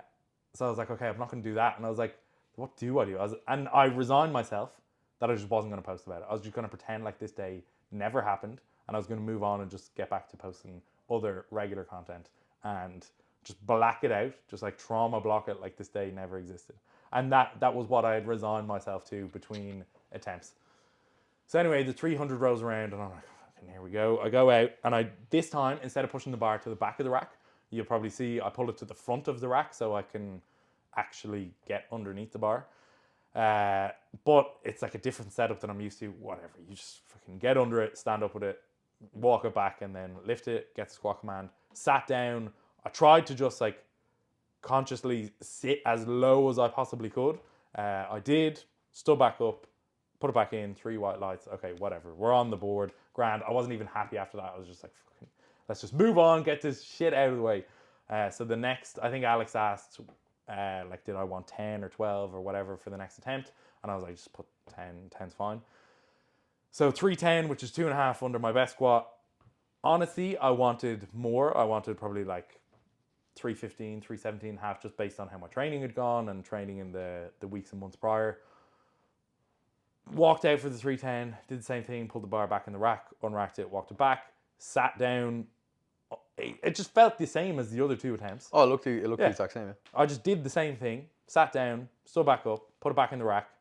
I was like, oh yeah, it feels good. It felt better. You got 310, by the way, yeah. It felt better than the 312.5, that super grind from Worlds. Great. So I was like, oh, that was good. Turn around and instantly I see 2-1 red, no lift. And I was just like, oh, okay, whatever. Yeah, whatever. Just, I'm over it. I don't even care. But I knew that Alex was going to contest it. So like, we didn't even talk. I was still on the platform. I saw Alex run over, and it felt like the jury didn't have to contemplate it that long. They like just looked at the video and instantly gave like a thumbs up that they were going to overturn it. And that moment there was the first point where something had gone right. That luck had been in my favor, it felt that day. The first thing that actually went good. I was in the pits before that. I was in the depths of despair before that. And that one moment where they overruled that, it was like the first bit of good fortune that had come my way. And even then, it's like 2.5 under my best squat. It wasn't what I thought I was capable of. It wasn't what I wanted. But it like that was like happening. That was probably one of the first moments that a smile came out during that day. Yeah. So that was good. Then we move on to bench press. And bench was relatively uneventful, I would say. It went good. Everything was fine. After squat, though, you're pretty dead. Yeah. So we walked into the back. And this is what I mean when I was doing something, it was okay. I had like a little bit more energy. I was a bit more distracted. My head was a little bit clearer. But whenever there was like a lull and there wasn't something to do, like waiting between attempts or waiting between like lifts or like disciplines, like between squat and bench, I was just sat down and all the life left my body. I think there's pictures from White Lights where I'm just sitting there like a vegetable. And people are trying to talk to me a little bit and I'm just like, no. So bench comes around, warming up. Felt good. Actually felt quite good. My last warm up was 170 and it felt great. And after I took that, I was like, oh, we're on. So considering I was able to squat the 310, I was like, my strength level is still there. So we're good. Like we're on for bench today. We'll be able to hit what we need to do. The one thing I was concerned about was how slippy the platform was going to be. Anyway, we do all the usual shit. You get the Powerade on your shoes. You get the whatever, sticky stuff. You go out in the platform. 180 was my opener. My feet were slipping a bit, but it didn't. Yeah, they were just slipping. Like it is how it always is. Still pressed it. It was fine. We made the planned jump to 187.5, but the 180 was actually quite good. I think you said we I thought we were going 190. Yeah. But we were like, let's just, on this day, let's not fuck around. Let's just take the plan. We'll go 187.5. So that's what we did. Went out for the 187.5. I don't know what we did to my shoes that time, but they felt fucking solid. They didn't even slip at all on the 187.5. Came back out, 3 whites. And we were like, okay, let's just be super, super conservative and go 192.5, match my PB. Let's not take any chances on a day like today. You don't want to go out and your feet are slipping and sliding. Went out for the third, and my feet slipped the most on this one. As soon as I sat my hips down, my feet were just continually sliding away from me. I pressed it. It was fine. Didn't feel good, obviously, because it's such a, how do you describe that feeling? You're trying not to apply pressure with your legs, but like that's how you bench press. That's how your technique has been built up over years and years. So anyway, I pressed it. It's whatever. Walked off 3 white lights. Nice PB or Easy. Match PB. Potentially more in the tank. Whatever. We turned it around from missing the opener squat to now we're at 5 for 6. Yeah. And then it comes around to deadlifts, and I could have worn a nurse costume. This and man, not just to wake him up. You know? This man was my medic for the 3 hours, 4 hours, whatever it was that we were lifting. So he was back and forth getting tissue, getting anything we possibly could to stop the bleeding. I still had the same plaster and the same tape from when I first cut it after squats. We go to take 120, my first warm-up. I go to lift it and it feels god awful. It felt so bad. And the first thing I did, because we were like, okay, since your thumb is fucked, literally only take 1 rep. Take 1 rep of everything. Don't mess around. Don't risk messing the thumb up anymore. I took that 1 rep. Instantly, I looked at you and I was like, no, that's not right. That's not good. Now, bearing in mind, I had a plaster around the thumb and I had probably like 5 layers of tape. Okay, there's a rule that you're only allowed to have 2 revolutions of tape around your thumb. Fucking no one's watching. I had like 5 on that. So after the first one, I was like, I feel so disconnected from the bar. It's like it felt bizarre. It just didn't feel right. So then we go up to 170 for my next warm up and we say, okay, let's try without the tape. Let me just try hook on the bare skin, on the cut. Because it's not necessarily that it's sore. It's just like, it's just an open wound. Like I can't even hold it. Like you can't touch it. It's a flap of skin. Yeah. So like where I'm gripping is a flap of already disconnected skin. So like if I pull on that, I'm just pulling something. It's like pulling a loose rope. Like there's nothing there. It's not connected to anything. You're used to that as well. Crazy. So the next one we were like, let's just try grip on the bare skin.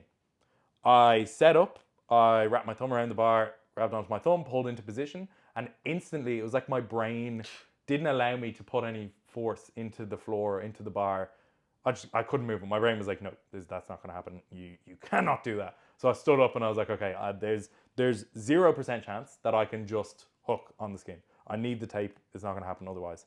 And we had like a brief conversation. Alex was like mixed grip, and for most people, you would just tell them to go to mixed grip, and it's just like they don't really have a choice. Yeah. For Andrew, though, he never does mixed grip. So even from when I first started training, and this is like before I was doing powerlifting, maybe 8-9 years ago, like when I did my first deadlifts, they were double overhand, and then when my double overhand failed, I moved to hook grip. There was never a point ever in my journey that I pulled mixed grip. I've never done it. from the very beginning, from when I was 15 years old, I've been using hook grip, and now I'm 23. So there has been maybe like, I would say maybe 3 times that I've ever tried mixed in my life. And it has been for like maybe 2 warm-ups, and then I go, I don't like this, and then I don't do it. I'd say the most recent time was probably like 6 months ago. And at this time, my max deadlift would have been 337.5 kilos. I couldn't even break 270 off the ground. Like, it didn't even budge. And I was like, okay, mixed grip is not for me. I'm not using that. I'm never going to use mixed grip. Hook is just going to be all the way. And now I've had my fair share of problems with hook at the top end. I've continually torn my thumbs. It is like, has been the limiting factor of my grip. But like, mixed has never even been an option, because when I've tried it, it's been so bad. So we had that brief conversation where I was like mixed isn't even a play that we can have here. Like, I'm gonna have to just tape it and see what I can do with the tape. So I taped it again for the 170, pulled it, felt crap. I was like, whatever, we just move on. 220, same thing. Between though, we figured we would do a bunch of things. Yeah, so a couple of things that we tried was, I was packing chalk into the wound. And again, this is like a deep wound. So I was stuffing chalk in it to try stop the bleeding, and then I would wrap it in tape. But what I found after the 220 warm-up was the tape basically wasn't connected to my thumb, because the powdery chalk was then just like getting stuck to the sticky side of the tape. So the tape wasn't sticking to my skin. It was just being loose because of the chalk. So I pulled the 220, and it was like the tape was just like coming off my thumb. That felt crap. So then before the 270 warm-up, what we did was we dried all the blood with a tissue, put liquid chalk on. So the liquid chalk, it just created this kind of like dry layer on my skin. So there wasn't like the powdery stuff that was going to get stuck to the tape. And there's like alcohol in the liquid chalk as well. So I don't know, it stopped the bleeding a little bit, but it stung like a bitch. So we did that. And then I don't know what it was about the way that I taped my thumb, but we went to take that 270 deadlift, and it felt good. It actually felt good. It was the only deadlift I did that day that felt good. And I was like, oh shit, we could be on. So in my mind, I was like, okay, the liquid chalk, that's going to be the game changer. Then we put the tape on, and then chalk up after that, and we'll be good to go. Now, at this time, Alex, the head coach, pulled me over and was like, do you want to drop your opener? And I thought about it for like 5 seconds, and I was like, okay, yeah, that's probably a good idea. Because even if I took 300, I can still jump to 325 like the planned second. I can do that anyway. Like, I would do that frequently. So yeah, just a lighter opener, get it on the board, and then we could still make the regular jump, just not risk bombing out. So he was like, are you sure? I said, yeah. So he went and changed my opener to 300, but that also bumped me up the queue quite a bit more, because I was going to be one of the last people to deadlift, but now I'm up the front. So we were like, okay, 300, let's get out there. Let's put the liquid chalk on again. Let's tape up, and then we're ready to go. Now, I did that probably like 5 minutes before I actually had to go lift and do my attempt, and it started bleeding through the tape, and I could see like the blood on my finger, and I was like, okay, this is not going to be good. The tape is not stuck to my finger anymore because there is a layer of blood underneath it.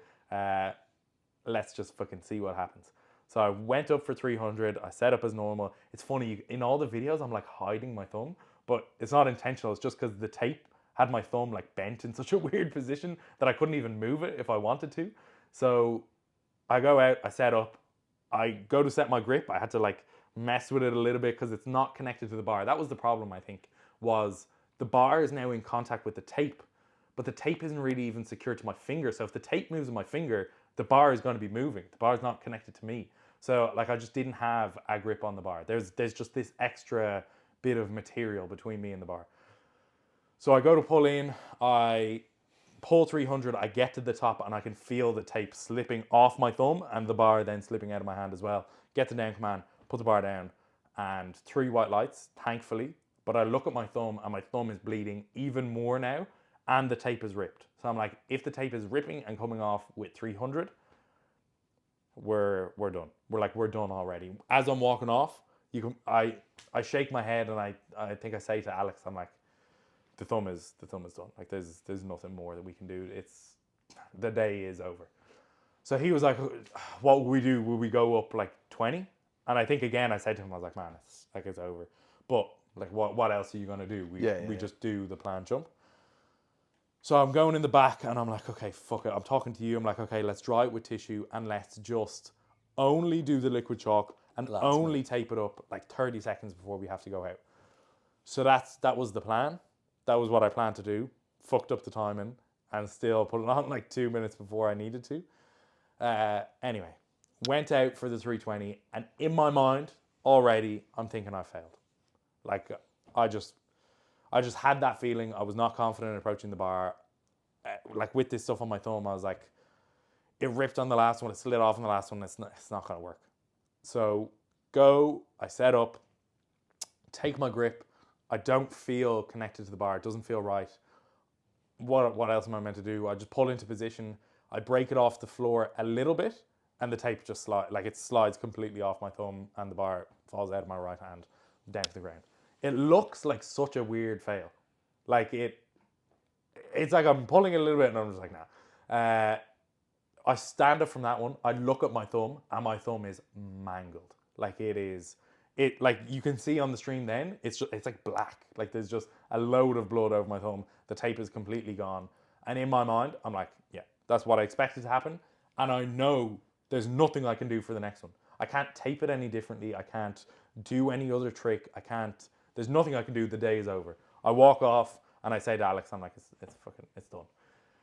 We're in the back a little bit, we're like kind of briefly chatting about like what the next attempt is going to be. I have like 1,000,001 things going on in my mind that like, it's over. What a disappointing result from my last competition. It's just like the previous European Championships where I missed 2 deadlifts. Like I missed my second one. I'm going to miss my third. And that's going to knock so many kilos off my total. How disappointing.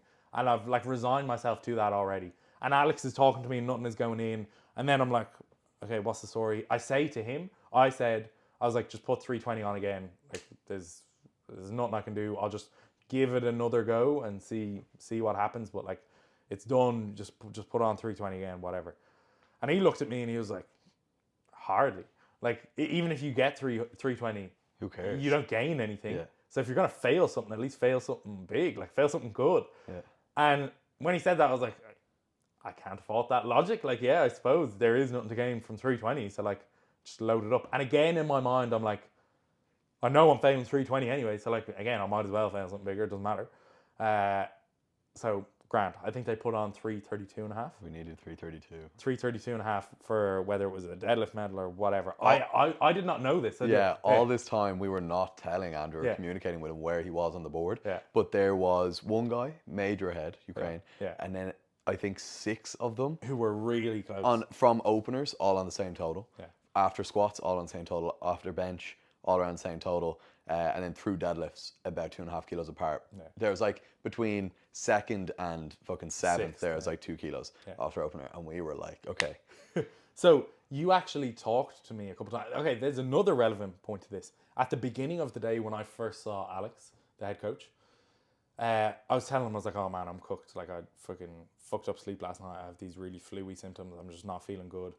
He was like, whatever we need to do, caffeine, painkillers, we're getting you through the day. And then he said to me as well, he's like, I hope you know, no matter what, you're getting on the podium today. And in the headspace that I was in, I was just like, I shrugged it off and I was like, thanks for like I appreciate that you're trying to like hype me up, but in the headspace I'm in, that I don't care. I know that's not true. Based on looking at the nominations and stuff as well, leading into the competition, I had no ambitions of making it onto the podium. I presumed everyone else was going to be stronger based on how my training was going, based on the numbers that I had hit.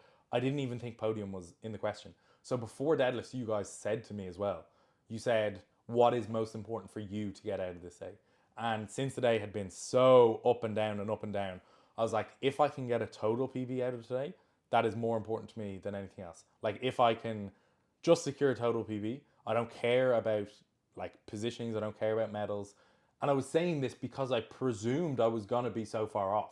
I presumed it was gonna be the case where I would have to pull like 345 or 350 to get on a podium of some sort. And I was like, I know I can't pull that. So like, I don't even want to have like one of those like Hail Mary attempts that like you could pull onto the podium, because I know the top end is like 340. So that's what I said to you guys, and it seemed like you guys were like accepting of it, but it seemed like everyone was a little bit disappointed by that answer, but it was fine. Then when deadlifts are like unfolding after that 320 mess, we're like, okay, we'll go up. They put 332 and a half. I didn't even know what they put in. I just presumed they were going to put in something that would have some significance. That's all I knew. Like for the last probably 5 or 6 competitions, I have not looked at the board. I've had no idea where I've come. I've had no idea where everyone else is. I even when they have the stream of the person lifting before you, I don't want to watch that either. I've literally got no clue about how anyone else is doing whatsoever or where I am placing wise. I just presumed I was very far away. So they put something in, and then after they did that, we all kind of had this like communal, just like everyone knew at that time, the hook grip is done. There is a 100% failure rate if I try to hook grip this again. Like it's not going to happen. There's no choice. We all just looked at each other and were like, mixed. Like it has to be mixed grip. And I remember very vividly the day before when you were lifting, there was a guy who missed his opener on grip. So he must have torn his thumb like during warm-ups. He missed his opener, and then he came out for his second, same weight, and missed his second on grip as well. And I remember saying, I said out loud, he has to go mixed grip. It's the only option. It's the only option that he has. If he comes out hook grip, he's going to fail again, and he's going to bomb out. Guaranteed. Yeah. Though mixed grip might be weird. Yeah. It's a guaranteed he fell on hook. Now, I actually think he did hook it again, and somehow he pulled it. I don't know. Don't worry about it. But I said at the time, like for me in my brain, it was so logical that he had to go mixed grip. He had to just give it a go. Otherwise, he was resigning himself to defeat. So like I knew, I had a flashback of that, and I was like, okay, it was so obvious for me when talking about someone else. It is so obvious for me now for myself. Mixed grip is the only option. It's 100% fail if it's hook. At least mix maybe gives us a chance. And then I was like, I actually don't even know how to pull mixed. Like, which one would I put over? Which one would I put under? And I think you said, do you want to go in the back and just try with 120 really quick, just so you can feel it out? And I was like, very good idea, because I wouldn't have thought to do that myself. Went into the back, and for some reason in my mind, I thought my left hand under, my right hand over seemed more natural to me. So I was like, set up, let me give that a go. Pulled up, felt absolutely abysmal. Like it could not have felt worse, I don't think. And then I was like, okay, fuck that. Let me see if I grip like lower in my fingers. You know the way people talk about that, like fingertip grip. Let me try that. And I tried that again with my left hand under, my right hand over. Tried the fingertip grip. That felt even worse than the previous one. And I was like, oh my God, no, we're done. This is not going to break the floor. It is over. And I was like, okay, let me see my right hand under, my left hand over. Let's see how that goes. I gripped a little bit deeper in my hand. I pull into position. I stood up. And when I was locked out with that at the top, it felt good in my hands. And I was like, that one moment right there, everything changed. Everything changed. I had gone from there's 0% chance to I think I can actually do this. I think there's a possibility that I could do it. Like the way that felt in my hands felt good. It just felt good. And I was like, maybe this is going to work. Maybe this is going to pull off. So we go back into like the back area, and you went to like give me my headphones and my phone to like get back in the zone. And I was like, I don't even want it. Like I don't want to try being like a serious headspace. I don't want that at the moment. I don't know why. That would be very rare for me to go out for like the most meaningful pull of any of my powerlifting lifts with just standing around being goofy. And I just had this like overwhelming feeling of like there's nothing to lose on this attempt. I know if I were to hook it, I would fail. So I would just be on the current total that I'm on. There's nothing to lose. And then also, this thought helped so much. I was like, even if I miss, I'm meant to miss because it's mixed grip and I don't do that. So it's like a free shot. Yeah. It's like a free like penalty that I have. Yeah. Just like a free kick. It's meant to go wrong. I'm not meant to be able to do this. And then even if I fail it, I'm still going to get street cred for trying the switcheroo. Yeah. So for jumping up. It'll still be fun. Like worst case scenario, it'll be funny. And it'll be something I'll be able to laugh about, that on my last like junior pull, I went from hook grip for my whole life to a mixed grip pull just to have a go, just to have a bit of fun. We'll throw in that in this time we had to up it to 335 to go third place. So, okay, I don't know if I have misconstrued something that I heard. I heard during this time there was a GB coach who I know, and You did misconstrue because I said it to you. yeah. So I'll retell the story. There was a GB coach who I know, and we're on like good terms. And I don't blame him for what he said. I would say the same thing. Completely rational. But it's so funny now that we know how it played out. So they were looking through the board to try gauge. Everybody's piled onto the board because gauge everybody's so need. close. Yeah. So they're trying to, okay, the Ukraine lifter is going for this weight. Okay, that'll mean we go here. Andrew Blackwood, 335. Oh, he's going to miss that. And then moved on to the next one. Ooh, come on, brother. He's going to miss that. He dismissed me. And I think maybe that was meant to happen. Maybe that was part of the full thing. Completely being overlooked. No one thinks you have a chance. You're down and out, brother. You're the last junior competition. You're down and out. You barely broke the ground with your last attempt. And you've gone up in weight. And you're going to switch your grip. No shot. No one's giving him a look in. It's not going to happen. Okay? So I'm standing in the back. And I'm thinking, I might have this. I might be able to do it. I think as well, it helped that it was 335 because I've pulled that. I think if it was 340, I think I still would have had the strength, but that is a number that I've failed so many times that I think I would have started getting in my head. So 335, again, that played into it where I was like, I may be able to do that. I've done that weight lots of times before. 335 might be okay, brother. And you said to me, and we've since learned that this came from your coach. Your coach was messaging you at the time. He said something along the lines of, you got to buy a ticket to win the lottery. And you relayed that onto me. And that just resonated so much. It was like, again, we have this free opportunity to do something really cool. And even if it goes wrong, it's meant to go wrong. Like there was almost no pressure that I felt going onto that lift, which you wouldn't think, given the circumstances, given it's the last pull, I was already so mentally checked out from the beginning of the day that I had no expectations for what I was going to be able to do. I was at the lowest of the low in terms of what I thought I was going to get out of the competition. And now I have the opportunity to get like the highest of the high. I had no idea what this pull was for. I didn't know if it was for a deadlift medal. I didn't know if it was for a gold, a silver, a bronze deadlift medal. I didn't even consider that it was for the total podium. I thought I was way off that. I go out, and again, all of the previous lifts throughout the day, I'm dreading walking out to them. But this lift, I was like chuckling on my way up the stairs because I was like, this is gonna be so fucking stupid. This is gonna be so dumb. So I'm walking up and I'm already laughing to myself. And I get to the back and I take a minute and everyone is screaming. You guys are screaming at the side of the platform. The MC is like hyping me up. I take a minute. I walk up. I set myself up. I go down to the bar. And this is something that I remember from someone that I used to train with. The way that they kind of set up their mixed grip was a little bit weird. They would go down with both their arms in the same position and like line themselves up. And then at the last second, they would turn their hands out. So it was in like the same position as if they were gripping kind of hook grip or over under. So that's what I did. I set up like that. And then last second, I turn my hand, I pull into position. And from the floor to, I would say, just around my knees, black. Can't remember anything. I can't think of anything. But I remember so vividly when I got to just above my knees, I got this like rush of euphoria at that, like, I've got it. Like it's locked in. I know I have this.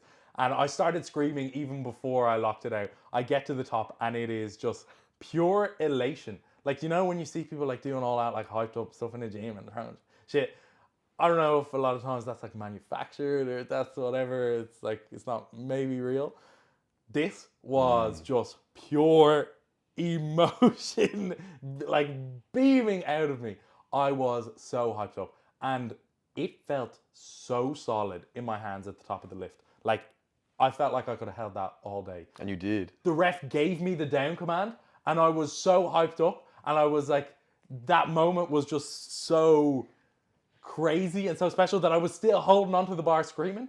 My girlfriend has a video where I'm about to start pulling and she's going, pull it, pull it, pull it. I get the down command and she's like, put it down, put it down. I put it down and again, just screaming. I see the 3 white lights. Alex is there. Alex is trying to give me a hug. I'm just exploding. I'm all over the place. The belt goes flying. You guys are there screaming. You're like Rocky up in the air.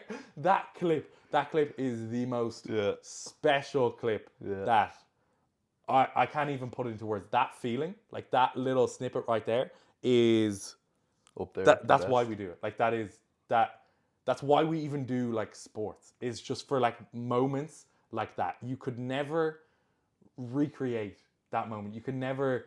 You can't manufacture That just pure emotion. The Belgian team are screaming. There's the Ukrainian coach. Even he's laughing. I didn't see a smile out of him the whole day. Even he's smiling.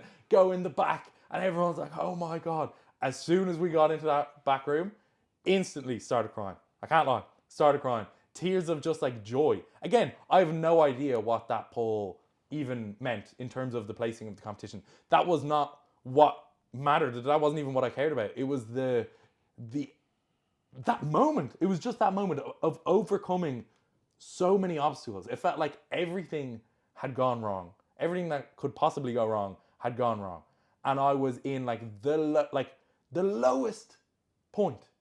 I expected nothing from the day. I was so checked out. I was from the lowest of the low to the highest of the high. To pull off that switcheroo, that change, I couldn't believe it. I couldn't believe it. That moment alone was so meaningful. And that was what that emotion was coming out. It wasn't that I was so happy that I got a fucking bronze medal total. It was the significance of that final pull. The last like junior deadlift ever. Everything being thrown at me during the day. Considering pulling out. But then persevering and getting that moment at the end. And I don't know, I was saying afterwards, that's such like a me moment. I just felt like that's a me moment. I'm not the best lifter. I'm not Nonso. I'm not Reagan. I'm not world champion caliber. Okay? But I'm not necessarily like a journeyman either. I'm in the middle. I've always been in like the middle of those ranks. I have given so much effort and energy and sacrifice and money and time and everything into this sport over however many years. And it was like that moment was just, that was the payoff. That was like the payoff of everything that I put into it. That it didn't even matter where I came. Do you know the meme of the guy who's on the third place podium, but he's like this to everyone? That was me. It was like my people's champion moment. Everyone was feeling something. The Belgian team was crying. I heard one of the GB coaches was crying. You guys were crying. To share that moment, to make everyone like feel something. Just to talking to people afterwards when they said they were watching it on the stream, that they were getting so hyped up and they were screaming and they like just to feel something. That was like my payoff. Just to have a moment like that, like a funny, just coming from behind, the switcheroo. It just felt like that was right. And even afterwards, I was like, was that me being like resilient and like adapting on the day? Or was that like written in the stars? Was that meant to go that way? Like were all those like highs and lows, those trials and tribulations and all those obstacles even on the day, was that to set up that one moment, that one payoff? Who knows? Who am I to say? But like that felt like it wasn't even me. That felt like that stuff isn't meant to happen. A moment like that where everyone, the amount of love and support and everything that I got after that, it's like that doesn't happen, you know? Like moments like that, it's like something out of a movie where you script it. How could that be real? I felt like it wasn't me. It felt like that was from something bigger. Yeah. How did you feel during that? So I know I've just gone off for ages. So we were all bawling in the back. Everyone was crying tears of happiness. It was just it was a crazy moment where you were like counted out and you pulled it out of the bag. How did you feel? I pretty emotional. Yeah. Like when I'm watching something that I'm invested in, like a movie, man, when Spider-Man gets knocked down, I'm like, oof. No, I feel that shit. So all day I'm like fully invested, but I would never count you out. And the fact that you were open to do a mixed grip, I was like, let's do it. I just want want everything for you in that moment. You're walking out, man. I was so invested. I was tearing up before you touched the bar. I was like, oh my God, I can't deal with the fact that if he misses this, it's actually, you know what it was? I wasn't upset. I wasn't going to be upset with you, the fact that you'd miss. It was that I was so happy for you that you'd gone out and tried. And even if you failed, I was like, oh my God, he was willing to stand up and do it, you know? He was willing to step up and do it, which I think is always the most impressive. It's like, that is the superhero. Yeah. That is Spider-Man, 'cause you'll just stand up after how many times being knocked down. So you did that. So you're already there. So I was like tearing up, and then full on just elation when you got it. Screaming at the crowd, and then seeing you cry, because you don't really cry that much. That made me cry. I was just so happy for you. And then I kind of got to, because nothing was going on for me. This wasn't my moment, so I got to step back and see everybody celebrating for you, and see everybody hugging you, and everybody watching, and Alana coming in and giving you a hug. It was just so lovely, so lovely. Was that your favourite moment? It has to be. Just given everything that led up to it, and I was saying, you can't recreate that. There's no way that you could ever recreate that emotion, those stakes again. I wouldn't want to fucking go through it again. That was the most mentally do you know when you're just in a funk like that? You're just not in the mood. You're feeling run down. When you're sick, you don't do anything anyway. No. I'm the biggest baby when I'm sick. I just want to lie in bed and do nothing. To get yourself to overcome that funk and that mindset. It was good. It felt like it was good karma or something. That the way that I'd been carrying myself, or trying to carry myself, and not focusing on these outcome related things, and just trying to be a good person, trying to be kind, trying to just do my best. It was it just felt like that was a payoff for all of that. It's a payoff, but it's also what life is all about. I think I said this to you, how not only is your life so far and journey so far the perfect example of ups and downs and just perseverance, but it was also a one day example of a story. It was everything smushed into one day or 1 week or whatever amount of time you want it to be. But that one competition was the perfect example and reminder for you on how to live life full stop. And it is, no matter how many times you keep getting knocked down, that you get back up. That is just it. It's Creed. It's where you watched Creed before. It's Spider-Man, and it is also just life. It's also just being human, and it is persevering, because that's why you got paid off. Yes, it was good karma because you're living a great life, but it also, you kept getting knocked down every single time that day. As soon as you woke up, everything knocked you down, and still you went out and tried it.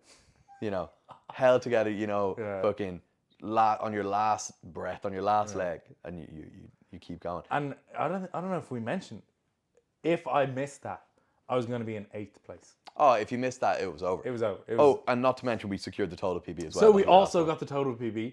Alex, like he said, no matter what, you're getting on the podium today. Yeah. I didn't even entertain that in the slightest bit when he said that earlier in the day, and somehow he made it happen. With everything that went wrong, he still made it happen. I would have that was an open national record as well. We tend to brush over those because Andrew gets them all the time. It was a huge deal for me taking that junior national record. Andrew just always gets these records, but it was an open national record as a junior. The best 120 in Ireland. Yeah. And okay, we won't get ahead of ourselves, but part of that as well was, this is very, very. Leading into it, I was thinking this is going to be my last competition at 120. Now, I don't know if that is absolutely going to be the case. We'll see how things shake out over the coming months. But that was another factor in my mind of this is my last crack at this record and these numbers and whatnot. And for it to feel so far away, and then in an instant, you got it all. It's crazy. And they're not even the things that are important. They're not even what made that moment so special. It was just the personal victory of overcoming those challenges. That means way more than the bit of paper that it says it's a record. They're all nice and they add to it, but yeah, that was incredible. And you know, if I had missed that, how different how different everything would have been. It would have We been- could be in a different world right now where everything is stinky. It would have been very different. I think for some reason there was an inflection point when you were willing to try mixed grip. Yeah. It slightly changed the flavor of the day, where even if you had to fail, it's like, We tried oh, it. I tried. I was willing to try. That's always the win, I think, is always doing your best. Whereas, had you not have had mixed grip as an option, and you just tried to hook it and it just failed the same way, yeah, I'd say we would have been in a shitty mood. It would have been a crap day afterwards. I wouldn't have posted about the competition. I would have pretended like it never happened. I would have moved on. Would have retired. I would have quit now. I wouldn't have. But yeah, we could be in a totally different world right now. But we're not. We're in the world where I fucking mixed grip 3 years. Oh god, yeah. So that was that, and then that day I barely ate any food. We tried to go out for food, couldn't I? Just so emotionally drained. Emotionally drained, physically drained, caffeine, sleepy. I'd lifted the day before. Wrecked. There was the banquet that night. Nothing to note. No. A bit quiet. Everyone had left. Compared to Malta as well, very different situation, very different setup. From Malta being like this stand-up bar kind of thing to just like a sit-down thing. The next day went to Prague. Yeah. Got to kind of give it a good explore. Yeah. But again, wrecked. Yeah. Ate loads of food. Well, maybe you ate loads of food. This guy. So since the competition, I didn't really eat anything over the whole course of the competition day. I had like some cyclic dextrin and stuff like that. But afterwards, since I'd taken so much caffeine, we went out for dinner and went to like a Chinese place or something. Chicken fried rice, loads of duck. Didn't eat any of the duck and had like half of the chicken fried rice. Couldn't stomach anymore. Didn't eat anything for the rest of the day. The next day we got up, had breakfast, had lunch. We ate at maybe like 2 p.m. and flew home that night. I didn't eat again until 7 p.m. the next day because I was so busy catching up with work, catching up with people, chatting to them, training. And then I think it took me until the next day. I only had another meal as well, one meal throughout that day. So yeah, my eating has been a mess since then. Yeah. Which is allowed. Yes. It's been on 100% for how many years, so it's okay. And that's the thing, is I haven't even been hungry. Like, I have maybe eaten 2,000 calories a day. Now, I'm going to address that now, because I suppose this will kind of lead us into where do we go from here. I am coming down in body weight. The plan is to come down to like 108 kilos and sit there for a little while, maintain there. I will be leaner. I don't expect to be shredded by any means, but I will have less of a belly. It'll be easier to move around and stuff. I'll probably be happy enough with body composition. And from there, I'll see how training feels at that body weight. I'll see how nationals plays out. Since I do have the open national record, it depends what everyone else hits. It could be the case that they select me for the open internationals next year. If that happens, then we will decide what to do from there. Maybe it's the case that I compete light as a 120. Maybe I rebuild into 120. Maybe I don't know. We'll see. There's lots of ifs and buts in that scenario. So for now, coming down to 108, I'm already 114, which is down from 117, the weigh-in from competition. So yes, from now I'm going to get into a actually structured deficit. Aim to lose probably like 1% body fat or 1% body weight, average body weight per week. And see where we are in like 8 weeks time. I don't want to spend too long in a deficit because that's when like the performance decrease will probably start to kick in, and I don't want training to feel super crap. So we'll see how we feel at 108, and then we will go from there. Yeah, a bit of going with the flow will be necessary, you know. Yeah. Like see where you are in 8 weeks. Yeah. Go from there. Yeah. What about you? What's your plan now going forward? I am feeling like now is a good time to continue on with the momentum. Yeah. Because any time I've built up momentum over the last couple years, it's been short-lived by different things bringing my life in different directions, bringing my attention in different directions. So I would like bulk, make training progress. It's not even like I would then cut. It's like I would then just veer off and do something else. Now, I'd always be training, so it's not like I'm not going to pull that card. I was always training, but it was like training couldn't flourish in the conditions I was giving it. I would like give up the momentum and surrender the progress. Here though, now since my adductor, it's been 4 or 5 months and I've made amazing progress and had a great time, really enjoyed it and built up some very good habits. So I think maintaining those habits and those lifestyle choices, building a ton of muscle, continuing with the momentum and rebuilding momentum into a competition. I am due a call with Adam, my coach, probably tomorrow, and we'll set out maybe like like the longer the time, the rougher the plan is because life happens. But we could talk about what the next, while looks like in the open, maybe the next year, specifically the next 6 months. That's probably a good time to plan a competition in the first half of next year. So in that time, just try get as jacked as possible. Right now, I'm letting my body weight come down a little bit, like we've said. Just in eating less this week, less shit. I'm already down like 2 kilos, probably just in like food volume, water retention, because I haven't been training that much. Trying to let my body recover.